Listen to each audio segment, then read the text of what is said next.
Comme tous les ans, j'ai commencé mon année avec un carnet, mon bullet journal.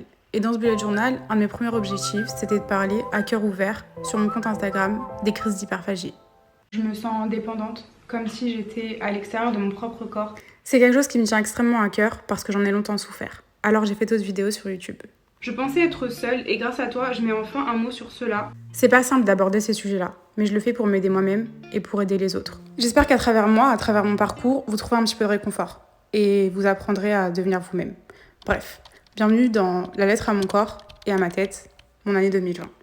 J'ai commencé l'année en créant la playlist Revenge Body. Ça, c'est moi avant. J'ai perdu du poids et en début d'année 2020, mon corps en a pris un peu. Alors j'ai décidé de créer cette playlist pour me motiver et vous motiver aussi à devenir qui vous voulez être. Bref, je vous emmène avec moi dans mon quotidien, tous les jours.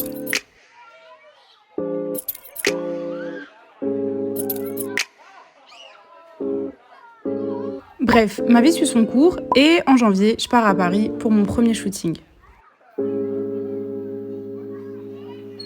here, rude boy, is you big enough? Take it, yeah, baby, yeah, take it. Why she big it up? Come here, you boy, why she big it up?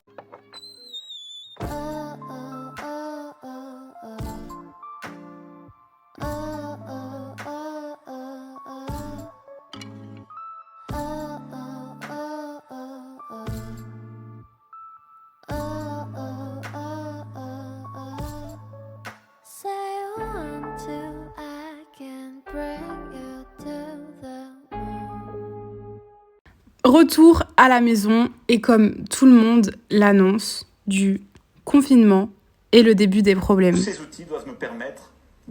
Allez, c'est parti, coronavirus. C'est un petit tour de la foi. Ça dégoûte. C'est beaucoup trop calme. Y a pas un chat, on peut chuchoter dehors. Revenons à mon corps. Au début du confinement, j'ai aussi appris une nouvelle. Après avoir vu mon corps changer, je commençais à me poser des questions. Et je me suis rendu compte que j'avais un syndrome. Et il y a des jours où le stress reprend le dessus. La première chose que je fais, c'est aller voir à quel point mon visage a gonflé, compter le nombre de poils qui ont poussé et voir les effets du dérèglement hormonal. Abusez les boutons, j'ai pas envie de vous dégoûter. Franchement, j'ai hâte de trouver une solution pour ça. Le verdict tombe, j'ai un syndrome qui s'appelle le syndrome SOPK. Au début, j'ai eu beaucoup de mal à l'accepter. J'avais du mal à voir mon corps changer, à avoir un peu confiance en moi et à tout simplement accepter les conséquences pour pouvoir mettre des choses en place. Alors j'ai continué à vivre ma vie, mais dans le déni. Je suis ridicule. Bon, le niveau va être juste comme je peux. Hein. Il a dit à moyen que je peux. J'ai l'impression que je suis trop mâche là, qu'est-ce qui se passe? Bref. Après avoir vécu ma vie comme si de rien n'était pendant plusieurs semaines, à avoir plein de doutes et à pas savoir par où aller, j'ai décidé de faire une vidéo qui explique tout ça et d'arrêter pour le moment ma série Revenge Body. J'avais besoin de vivre cette maladie de mon côté et je vous expliquais tout ça à cœur ouvert dans une vidéo. Tout ce que je vous ai pas dit, maladie, mon poids, grossesse, ma réaction. C'est un parcours qui est assez difficile, mais j'ai prévu de partager ça avec vous. Je me filme tous les jours pour un jour pouvoir vous publier tout ça. Une fois que j'ai pu tout vous dire, j'ai continué de faire des vidéos bien sûr. Wesh. Quand t'es face à une difficulté, t'as le choix. Tu peux t'abattre sur toi-même ou tu peux avancer. J'ai choisi d'avancer, d'essayer de comprendre et de prendre soin de moi. De continuer à profiter des moments simples, essayer des nouvelles choses. J'ai trop hâte de voir la vidéo perruque, ça va me remonter le moral.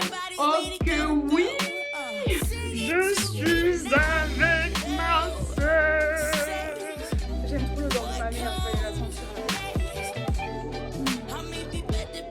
J'ai choisi de parler de tout ça sur Instagram et sur YouTube et de faire de mon Insta mon journal de bord, mon journal de vie. Alors tout ça, c'est important de vous le partager.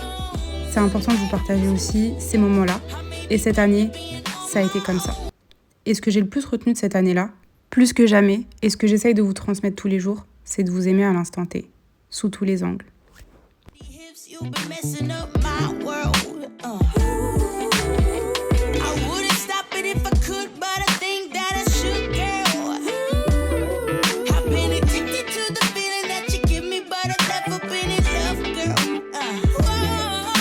Attendez pas un jour précis pour faire ce que vous aimez, pour parler de ce que vous aimez, pour vivre les moments présents, s'autoriser à pleurer des fois, à être triste et à se reposer. Ce que j'aime le plus et ce que j'ai le plus aimé cette année, c'est de créer du contenu, de partager avec vous ce que j'aime, et ça passe par la mode. Pourquoi ? Ça, les meufs, c'est mon style avant. Et si je me prends photo, croyez-moi, c'est que ce jour-là, je me trouvais grave fraîche et bien habillée. Et ça, c'est moi maintenant. Et croyez-moi, c'est pas une question de poids, c'est pas une question de kilos, en avoir trop ou pas assez. C'est vraiment une question de ce que tu penses de toi, ce que tu crois de toi, de comment tu te sens capable, de comment tu te vois. Et c'est parce que je sais à quel point c'est difficile de s'habiller comme on voudrait que j'ai décidé de créer une playlist. La playlist Où trouver quoi ? Aujourd'hui, je lance officiellement la playlist Où trouver quoi ? Je me suis longtemps empêchée de m'habiller parce que je me mettais beaucoup de barrières. Je pensais que j'allais jamais trouver ma taille ou que rien allait m'aller. Du coup, je t'emmène avec moi sur faire du shopping et je te donne tous mes conseils. Comment choisir mes vêtements ? Comment affronter le miroir des cabines ? Ne pas s'arrêter à un vêtement qui ne nous va pas et que la taille n'est qu'un chiffre. Bref, si tu connais pas cette playlist, va la voir.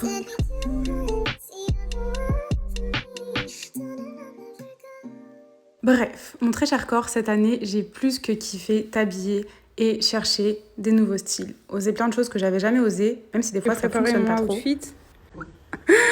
Mais putain, je ressemble à un ours.